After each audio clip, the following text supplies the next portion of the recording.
is Radhika Rajput. My topic is cell. So cell is the structure and functional unit of our body. The human contain about 100 trillions of cells. 1665 में Robert ने इसे discover किया था. Sales जो होती हैं इसमें 3 parts होते हैं. एक होता है इसका सेल मेम्ब्रेन जो आउटसाइड में होता है, एंड सेकेंड होता है साइटोप्लाज्म, एंड थर्ड होता है nucleus. And there are two organs of cells with limiting cell membrane organ and without limiting cell membrane organ. So with limiting cell membrane organ are 7 like endoplasmic reticulum, Golgi apparatus, lysosome, peroxisome, centrosome, mitochondria and nucleus. And without limiting cell membrane organs are ribosome and cytoskeleton. So first organ endoplasmic reticulum. Endoplasmic reticulum there are two types. Rough endoplasmic reticulum and smooth endoplasmic reticulum. तो जो rough endoplasmic reticulum होता है तो इसकी surface पर ribosomes present होते हैं, इस कारण इसे हम रफ एंडोप्लाज्मिक रेटिकुलम कहते हैं. एंड इसके स्मूथ अपीयरेंस के कारण इसे स्मूथ एंडोप्लाज्मिक रेटिकुलम कहते हैं. इसमें क्या होता है कि हमारी बॉडी में ये नॉन स्टेरॉइड जैसे नॉन प्रोटीन्स का ये सिंथेसिस करता है और टॉक्सिन को डिटॉक्सिफाई करने का वर्क करता है.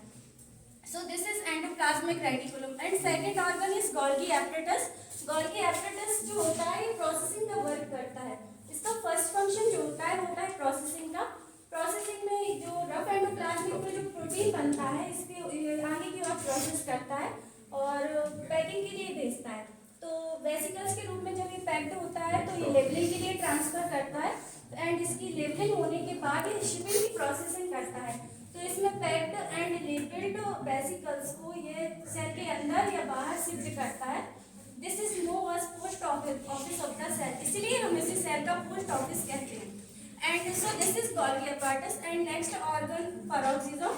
पेरोक्सिसम होता है जो with limiting cell membrane organ होता है और इसमें कई सारे एंजाइम्स ऑक्सीडेटिव एंजाइम्स प्रेजेंट होते हैं like catalase, urate oxidase and D amino oxidase. Peroxisome का जो फंक्शन होता है डिटॉक्सिफिकेशन करने का वर्क करता है और इसका नेक्स्ट फंक्शन होता है ये ऑक्सीजन का यूज करता है. So this is peroxisome. And second जो ऑर्गन है वो है सेंट्रोसोम जो न्यूक्लियस के पास प्रेजेंट होता है. इसमें इसकी सेंट्रोसोम में 2 सब यूनिट होती हैं जिन्हें सेंट्रोइड कहते हैं. सेंट्रोसोम सेल डिवीजन के समय क्रोमोसोम की डिवीजन का फंक्शन करता है. And next organ is mitochondria. Mitochondria को power house of the cell कहते हैं बिकॉज ये सेल में एनर्जी बनाने का वर्क करता है. इसका सिर्फ ओवल होता है. माइटोकॉन्ड्रिया जो होती है इसमें भी माइटोकॉन्ड्रिया जो होती है इसमें इसका जो फंक्शन होता है ये क्या करता है कि सेल में एनर्जी बनाता है और प्रोडक्शन ऑफ एनर्जी में इसका मोस्ट रोल प्ले करता है. एंड सेकेंड फंक्शन जो होता है वो होता है सिंथेसिस ऑफ एटीपी. ये माइटोकॉन्ड्रिया एटीपी का सिंथेसिस करता है, फिर ये एटीपी होल सेल में डिस्ट्रीब्यूट हो जाती है. एंड माइटोकॉन्ड्रिया कैल्शियम का स्टोरेज भी करता है. And so next and last organ is nucleus. जो न्यूक्लियस होता है ये सेल का सबसे लार्जेस्ट ऑर्गन होता है. ये सेल का 10% पार्ट कवर्ड करके रखता है और ये आरबीसीज को छोड़कर बाकी सभी सेल्स में ये प्रेजेंट होता है.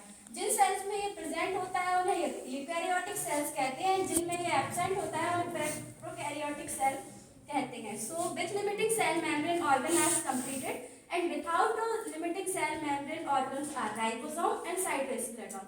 तो जो राइबोसोम होता है इसका 35% पार्ट प्रोटीन का बना होता है, 65% पार्ट इसका आरआरएनए का बना होता है. Ribosome there are 2 types. एक एंडोप्लाज्मिक रेटिकुलम से अटैच्ड राइबोसोम एंड साइटोप्लाज्म में डिस्ट्रीब्यूटेड फ्री राइबोसोम. तो राइबोसोम का जो फंक्शन होता है इसको प्रोटीन का फैक्टरिन कहा जाता है क्योंकि ये प्रोटीन का सिंथेसिस करता है. एंड एमआरएनए के पास एक जेनेटिक कोड होता है तो जो राइबोसोम होता है उसे उस कोड के अकॉर्डिंग अरेंज करता है एंड देन उसकी प्रोटीन का सिंथेसिस करने में वर्क करता है. तो एंड इसका जो नेक्स्ट होता है वो है साइटोस्केलेटन. साइटोस्केलेटन सेल को शेप एंड सपोर्ट प्रोवाइड करता है और इसमें 3 पार्ट्स प्रेजेंट होते हैं microtubule, intermediate filament and microfilament. तो जो माइक्रोट्यूबुल होता है अल्फा एंड बीटा सब यूनिट से मिलकर बनता है और ये प्रोटोफ्लामेंट के जैसे अरेंज होता है. तो जो माइक्रोट्यूबुल होता है ये माइटोसिस, सेल मोटिलिटी और सेल ट्रांसफर और सेल के मेंटेनेंस में ये शामिल होता है. And next part intermediate filament.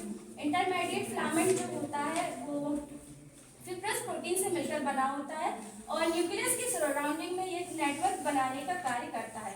And next organ होता है, नेक्स्ट पार्ट होता है इसका माइक्रोफिलामेंट। ये long fine and thread like structure होता है। माइक्रोफिलामेंट में क्या होता है कि इसमें नॉन ट्यूबुलर कंटेक्टाइल प्रोटीन प्रेजेंट होते हैं जिसे एक्टिन एंड मायोसिन कहते हैं। एक्टिन की अपेक्षा मायोसिन की अपेक्षा एक्टिन जो होता है वो अधिक मात्रा में इसमें पाया जाता है। इसमें 2 टाइप्स के प्लाज्म प्रेजेंट होते हैं, एक्टोप्लाज्म एंड एंडोप्लाज्म। तो जो एक्टोप्लाज्म होता है कंटेन ओनली 1 मॉलिक्यूल्स को कंटेन करके रखता है, ओनली एक्टिन। एंड जो एंडोप्लाज्म होता है ये बोथ मॉलिक्यूल्स को कंटेन करता है, एक्टिन एंड मायोसिन। एंड इसके जो फंक्शन होता है सेल को स्ट्रेंथ प्रोवाइड कराता है और सेलुलर मूवमेंट के लिए रिस्पॉन्सिबल होता है और रेजिस्टेंट प्रोवाइड कराता है सेल्स के लिए। तो इन सब का जो फंक्शन होता है सेल के लिए सेल्स के लिए एक शेप एंड सपोर्ट प्रोवाइड करने का होता है। So my topic is cells are fitness. Thank you.